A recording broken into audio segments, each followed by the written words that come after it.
प्रभु यीशु मसीह के नाम से आप सभी को जय मसीह की। आशा करता हूँ कि आप सब लोग अच्छे से होंगे। आइए प्रियो, आज फिर से एक बार हम परमेश्वर के वचन से सीखेंगे और आज हम नित्य प्रार्थना के बारे में सीखेंगे। नित्य प्रार्थना के बारे में बाइबल हमें क्या सिखाती है या प्रभु यीशु मसीह क्या बोलते हैं उसके बारे में हम सीखेंगे। जब हम लूका सुसमाचार अध्याय 18 उसका 1 से लेकर 5 तक हम पढ़ते हैं, वहाँ पे प्रभु यीशु मसीह नित्य प्रार्थना पर जोर देते हैं और युवा न छोड़ने पर जोर देते हैं। और वे कहते हैं कि लगातार तुम प्रार्थना किया करो। और एक कहानी को वो इसके साथ ऐड करते हैं और ये कहानी एक न्यायी और एक विधवा का कहानी है। एक नगर में एक न्यायी रहता था जो परमेश्वर से नहीं डरता था और ना मनुष्य की परवाह करता था। मतलब वो अपनी मनमानी करने वाला इंसान था। उसे न्याय चुकाने में या न्याय करने में कोई दिलचस्पी नहीं था। लेकिन एक बात हम देख सकते हैं कि एक विधवा स्त्री बार बार उसके सम्मुख में जाती है, बार बार उससे जाके प्रार्थना करती है और कहती है कि मेरा न्याय चुकाओ। मेरे प्रियो, यहाँ पर एक बात हम देख सकते हैं कि लगातार परमेश्वर की उपस्थिति में हम जाना है।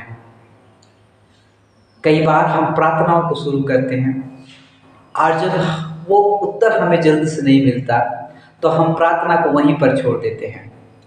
लेकिन बाइबल हमें सिखाती है कि हमें तब तक प्रार्थना करना चाहिए कि जब तक हमारा उत्तर हमें मिल न जाए। प्रभु यीशु मसीह भी कहते हैं कि लगातार प्रार्थना किया करो, बार बार नित्य जाकर बार में क्या करना है, प्रार्थना करना है। लगातार परमेश्वर पे भरोसा रखना है, लगातार हमें परमेश्वर के ऊपर विश्वास रखना है और साथ ही साथ एक धैर्य के साथ हमें बार बार जाना है। ये आसान नहीं होता, लेकिन ऐसा ही हमें करना पड़ेगा और परमेश्वर हमें यही सिखाते हैं। दूसरी बात हम देख सकते हैं मेरे प्रियो कि बार बार जाने के कारण वो जो न्यायी है वो परेशान हो जाता है और सोचता है कि इसको मुझे न्याय चुकाना ही होगा, अदरवाइज क्या होगा, ये मेरे नाक में दम करके रखेगी। बार बार आने के कारण वो मुझ पर है ना अटैक करेगी बोल के वो राजा, वो न्यायी ऐसा सोचता है और उसके बाद उसका न्याय चुकाता है। मेरे प्रियो, कहने का तात्पर्य है कि जब हम परमेश्वर की उपस्थिति में बार बार जाते हैं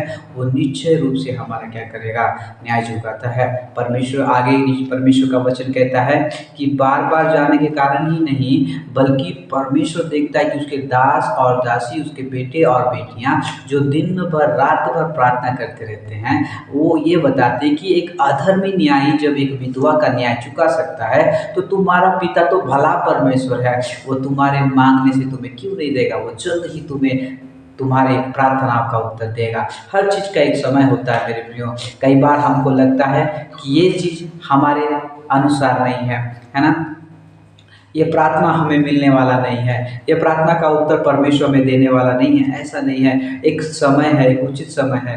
कई बार वो उचित समय हमारे इच्छा अनुसार ना हो, लेकिन वो उचित समय परमेश्वर की इच्छा अनुसार होगा। और जब हम लगातार उसकी उपस्थिति में जाएंगे, प्रार्थना करते रहेंगे, तो डेफिनेटली परमेश्वर आपकी और मेरे प्रार्थनाओं का उत्तर को देगा। परमेश्वर इस छोटे से वचन के द्वारा आप सभी को आशीष दे। God bless you. Thank you.